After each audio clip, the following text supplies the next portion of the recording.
commencing Operation Promotion. Don't forget to subscribe, comment, share with your friends, and leave a like below for a chance to win with our current art raffle giveaway. The prize will go to one lucky winner on August 8th, 2022. Now, if you'll excuse me, as I can only promote this show so much, otherwise I may suffer a system malfunction. Let us continue on with the show.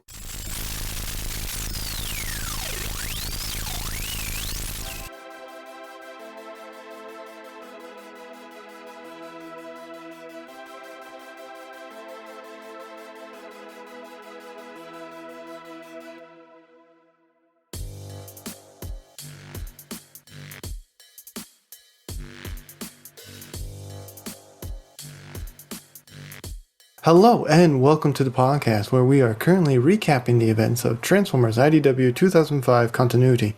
I'm Onyx Prime with my two co-hosts here. Hi, I'm Computron. Hi, I'm Kilobyte.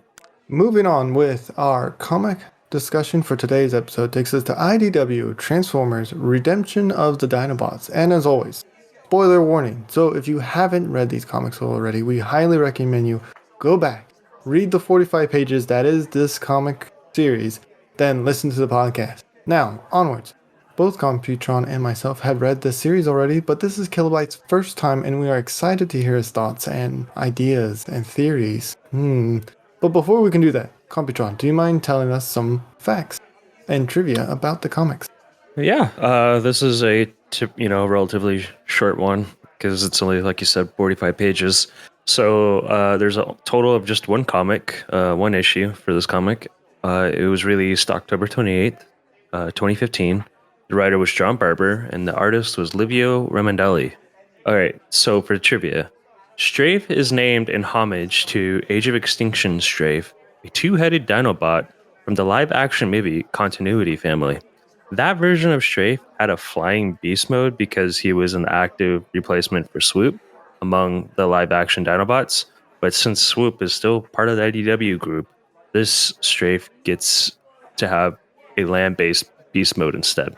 Secondly, this issue includes the first time we physically see Shanix in the IDW continuity as a pile of golden, and I'm going to air quote this, tokens. All right, that's probably pretty much it. Like I said, it was a relatively short one, so Mr. Keelbyte, do you mind giving us a short summary of these comics? Will do. The Dinobots are hired for a dangerous secret mission into the Cybertronian wilderness to help deliver a cargo that may hold the key to both repopulating the planet and to Slug reevaluating his worldviews. On this week's episode, we're giving a shout out to Wheeljack's Rear Bumper. Thank you so much. You are awesome and we love your username. Please give them a follow on Twitter at Jax_Bumper. And as always, this information has been taken from the wiki. Fantastic. And listeners, be sure to stay with us till the end to learn more about the current giveaway. Are we ready to continue with these comics? We are. Ready. We start off with the Dinobots, mainly Slug, getting into a fight with some Kaminoans that are very excited to meet the Living Prime. Thoughts on this situation and Slug's anger issues? He needs to stop, slow down on the drinking. Might be him too much. He seems like somebody you want to take to a party for sure, huh? A little I say that sarcastically. Yeah. Do you think he's really good with these? I think the Earths call them fireballs. Is that the spicy one? Yeah, I think so. That's what I'm told. Makes you breathe fire almost. Almost. Eventually, the Dinobots are given a deal, a pre-war minted Shanix in exchange for their expertise in being guards to safely protect a traveling package of unknown sparklings, or unborn sparklings in this case.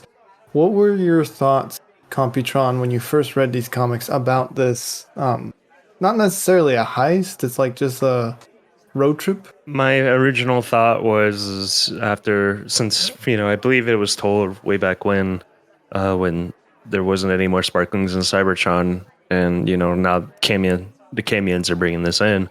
My first thought was, why would you want to go out there? in that complete barren wasteland to raise sparklings. Like the most dangerous place you could possibly think of. Well, is it as dangerous as the capital being led by Starscream?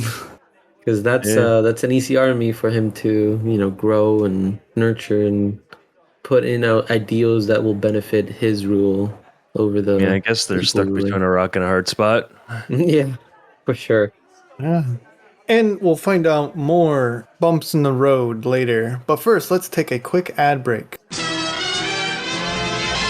Let's play Guess That Con. Hey, all life forms, this is Highbeam here, and I have a message for you. I'm at your local Dino King, and Beryllium Baloney Dinobot Nuggets are back! That's right, for a limited time only, you can purchase Beryllium Baloney Dinobot Nuggets! Made from the freshest minerals, both lightweight and strong alkaline earth metals, you know it has everything you want. Each nugget is formed into adorable chibi dinosaur shapes. Wasp in the tray would like to know if your order yet. Oh, hi! I didn't see you behind me in line. Yeah, just a click. I'm thinking out loud. Beryllium Baloney Dinobot Nuggets are delicious, and also, for a limited time, when you buy one box, you can get a second one free. That's 2 for the price of 1. What? No. I think you're full of Zillium salami. Nope, I'm full of beryllium baloney.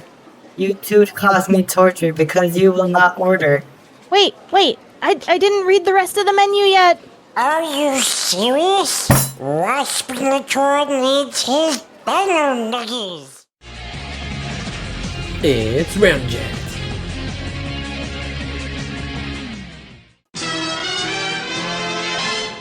And welcome back. So during their transportation, the Dinobots do their best to protect and make a run-in with an old favorite, Zombie Sweeps, Bludgeon, and some new favorites, Torchbearers and Turbo Fox with freaking lasers on their heads.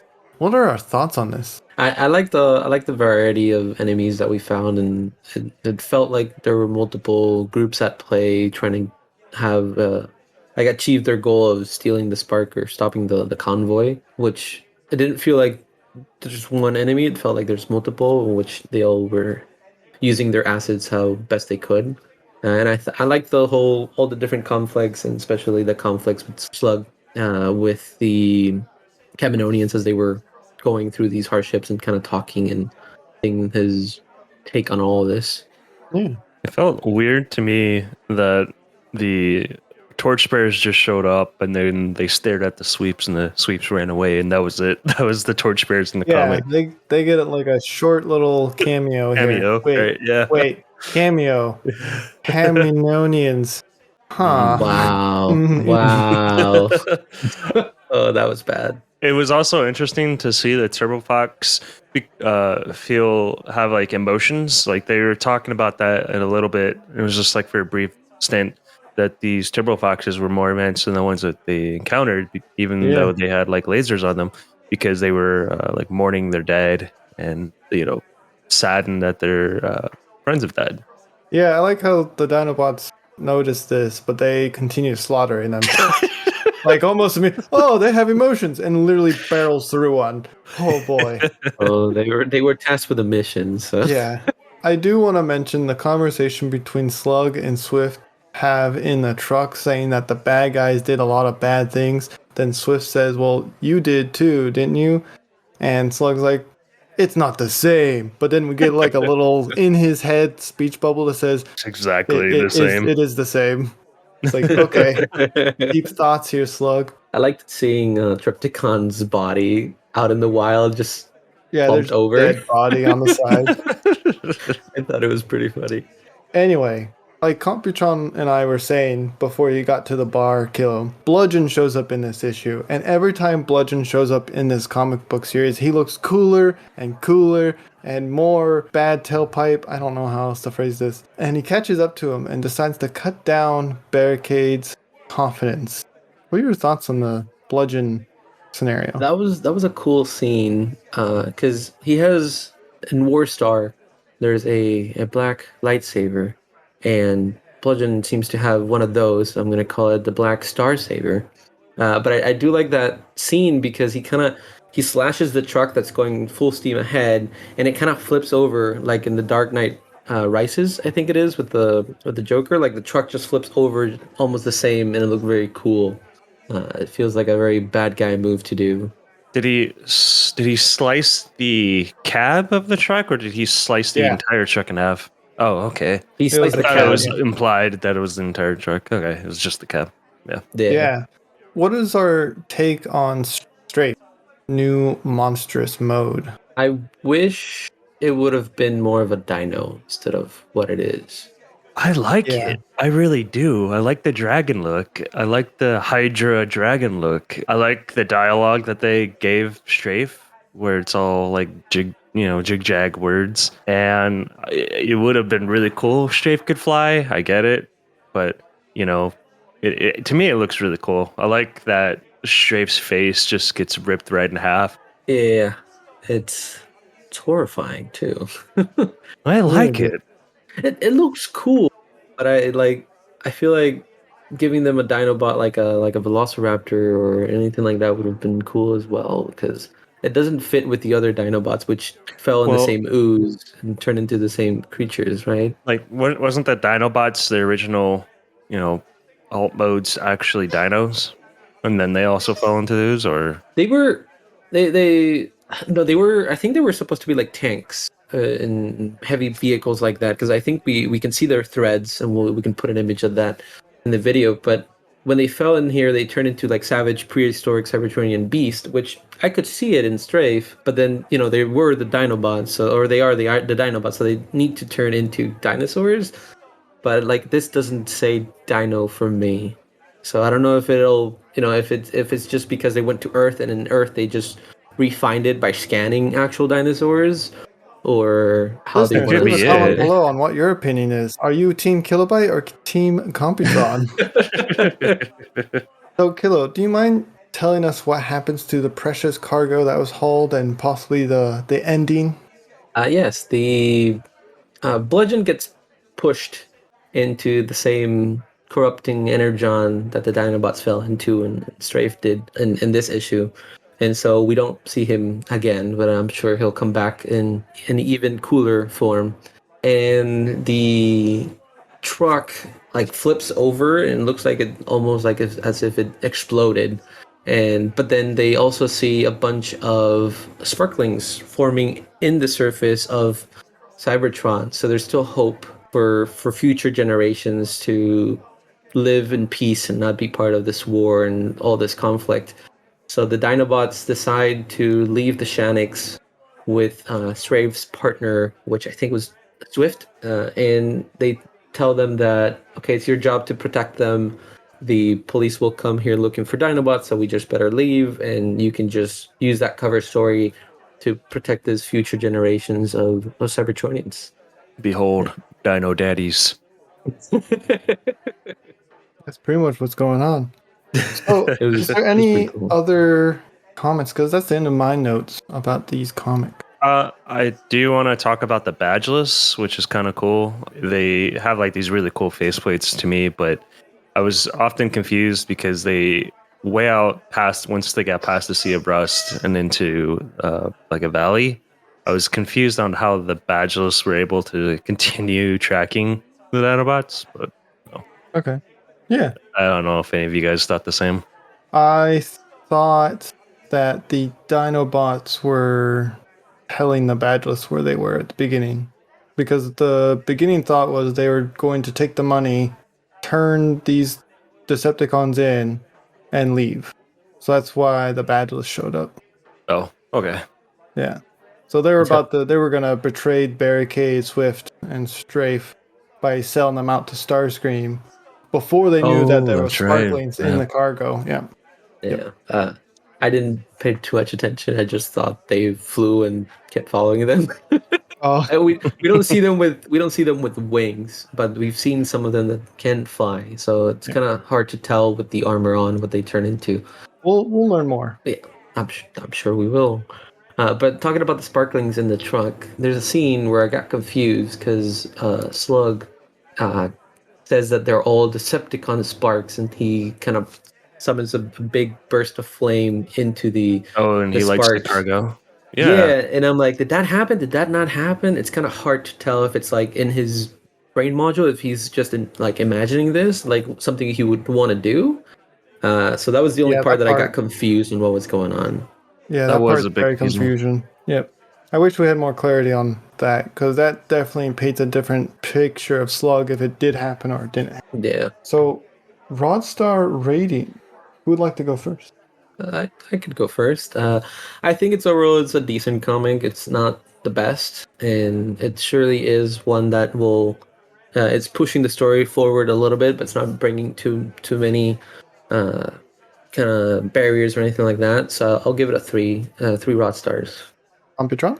Yeah, I'm gonna jump on that and say 3 as well. It's almost a 2.5, but definitely for me, I like shape salt mode.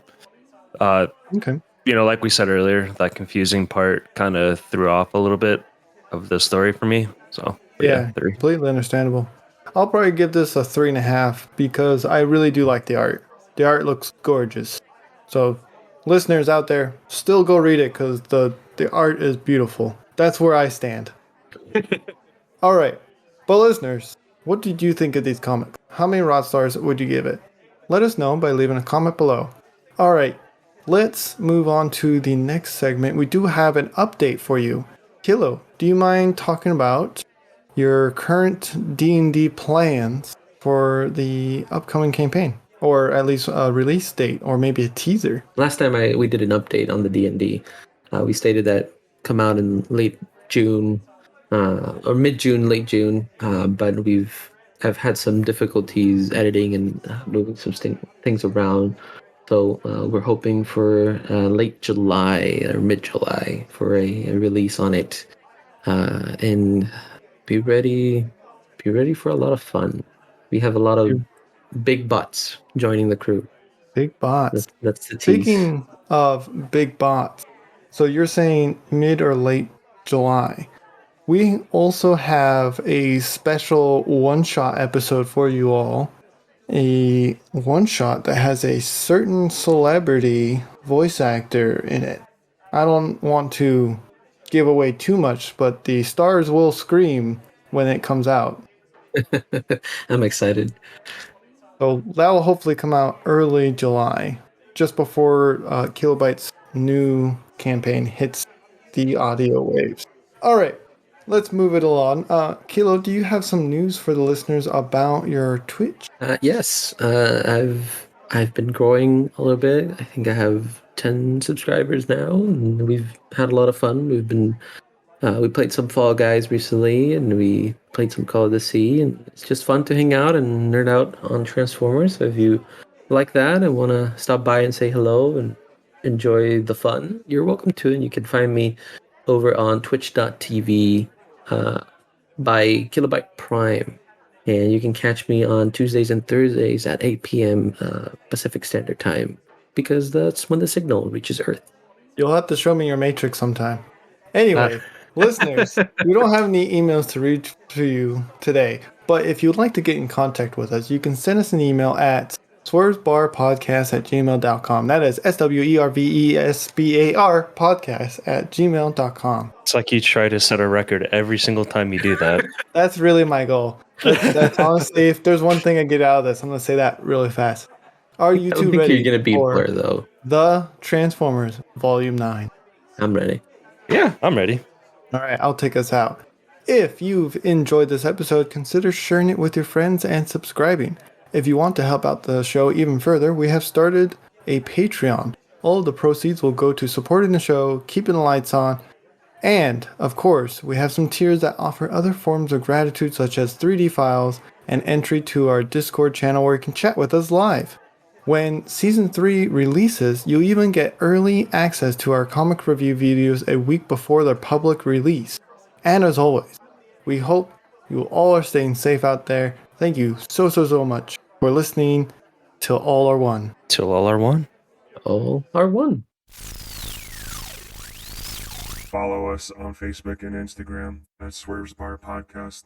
You can also find us on Twitter at Swerve's Bar. If you are interested in more content, try checking out the spin-off D&D Transform and Rollout Rise of the World Killers. Let's tune in for a preview now. Only the worthy shall pass. We've brought a worthy candidate. Is that your Prima voice? I'm gonna edit it in post, okay?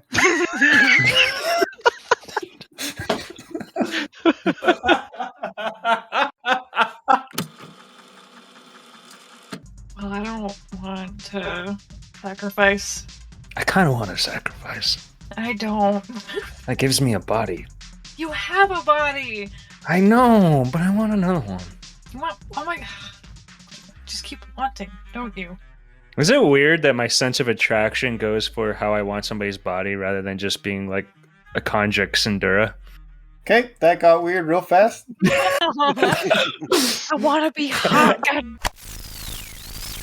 Exhilarating. There is also a YouTube channel with bonus content. Link will be provided below. End transmission.